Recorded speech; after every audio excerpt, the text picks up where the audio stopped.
कश्यप ऋषि से कहा कि मेरी कामना को शांत करो। कश्यप ऋषि ने कहा ये समय नहीं है, मैथुन क्रिया का समय नहीं है, समय को ये सब नहीं करना चाहिए। बोले क्या क्या नहीं करना चाहिए? चत्वारि मानि कर्माणि, 4 चीजें सायं के समय पर नहीं करना चाहिए। चत्वारि मानि कर्माणि संध्याया परिवर्जयेत्, मतलब सायं समय पर ये 4 चीजें नहीं करना चाहिए। आहारम मैथुनम निद्रा स्वाध्यायम च चतुर्थकम। पहला आहार, आहार मतलब क्या होता है? भोजन। चलो बढ़िया। आहारम, सायं के समय पर आहारम, हम बताएंगे सारी चीजें क्यों शाम के लिए मना की गई है। आहारम यानी शाम के समय पर भोजन नहीं करना चाहिए। और मैथुनम चा, शाम के समय पर किसी भी काम वासना में लिप्त नहीं रहना चाहिए। और फिर क्या है? निद्राम, शाम को नहीं सोना चाहिए। 4 चीजों ना ही विद्यार्थियों को सायं समय पर पढ़ना चाहिए। अब ये क्यों नहीं करना चाहिए इसका भी सुनो। आहारे जायते व्याधि, पहला क्या था? आहारम, मतलब शाम को भोजन नहीं करना चाहिए। क्यों नहीं करना चाहिए? आहारम जायते व्याधि, मतलब पूरे शरीर में, परिवार में तुम्हारे अंदर रोग ही उत्पन्न होना प्रारंभ हो जाएंगे उस भोजन से। और आहारम मैथुनम, मतलब शाम को समय मैथुन क्रिया में लिप्त नहीं रहना चाहिए। ना ही हमें काम वासना में लिप्त होना चाहिए। ना पति पत्नी का संबंध शाम के समय पर आपस क्रियाकलाप पे नहीं होना चाहिए। क्यों नहीं होना चाहिए? क्यों महाराज तुम कह रहे हाँ हम कुछ भी करें तुम्हें क्या मतलब? करत रहो, ठठरी बनाओ अपनी।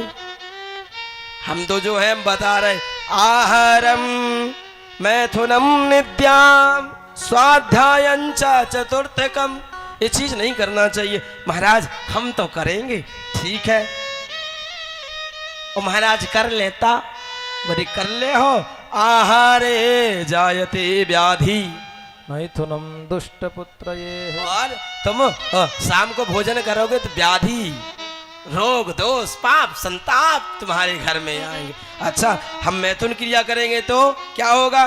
बोले करत रहो गर्भ दुष्टस्य मैथुने, जो सायं के समय पर मैथुन क्रिया करेगा उससे दुष्ट पुत्र उत्पन्न होंगे और वो कुल का नाश करके रख देंगे।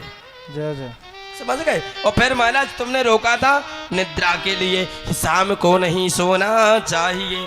निद्रायाम हरते लक्ष्मी, सायं के समय पर सोने से लक्ष्मी जी क्रोधित होकर के चली जाती हैं, गरुड़ में आती हैं, तुम्हें बड़ा आदमी बना देती हैं, पर उल्लू पर बैठ के आती हैं, तो जो तुम्हारे पास है सब कुछ लेकर चली जाती है।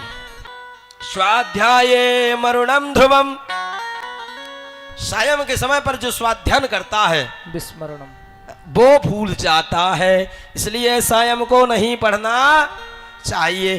तो महाराज शाम को क्यों रोका है? शाम को फिर हम लोगों को क्या करना चाहिए?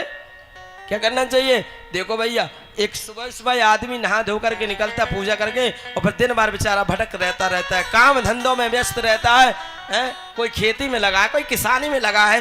विद्यार्थी शाम को सुबह पढ़ने स्कूल में गया और शाम को आया, माता जी भी दिन भर काम करके थक गई, वो भी शाम को बैठी। बोले भैया इसलिए हमने सायं का समय निकाला है कि पूरे दिन तो किसी को समय नहीं है कि भजन कर सके, इसलिए पूरा परिवार एक साथ बैठ करके सायं के समय पर 10 मिनट 5 मिनट 20 मिनट जितना समय है उस समय केवल भगवान का ही ध्यान करें तो कल्याण हो जाएगा। पूरे दिन मत करो, शाम को, इसलिए मतलब वो संध्या का समय होता है। भगवान वहां पर सायं के समय पर भगवान नंदी बैल पर बैठ करके माता पार्वती के साथ इस पृथ्वी लोक की परिक्रमा करते हैं। जय जय। तो इनसे ही उत्पन्न, माता ने कहा कि देखो कश्यप जी बोले बहुत कष्ट होगा।